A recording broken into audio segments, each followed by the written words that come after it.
I am Hugo Vega. I'm Heather Vega.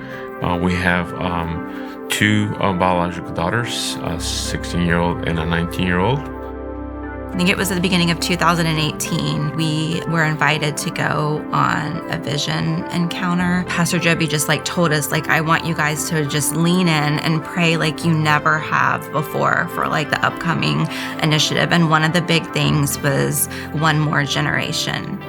And so we were praying about how we could be generous with our financially. And so we prayed through that, and we committed to a number that was really big and uncomfortable for us, and it caused us to kind of change, the way that we were doing our finances at the time. But then we just really felt like there was something more.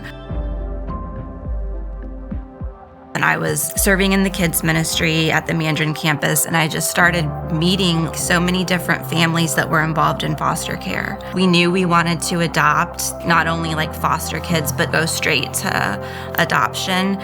We just really felt like that's what God was calling us to do. And we knew there was a huge need for sibling groups and teenagers, so we really thought we were going to get older kids. And then our case manager called, and she was like, I think we have a good match for you guys. And it's at the time they were 1 and 2 year old boys.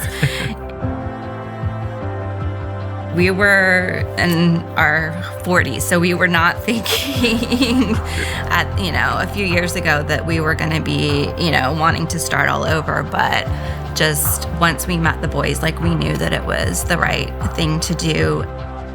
We knew that Bradley had a seizure disorder, and Bentley, we were told that he was meeting all of his developmental milestones, but ended up being diagnosed with autism. One of the concerns that I had is just never really been around special needs children and not being sufficient as a dad.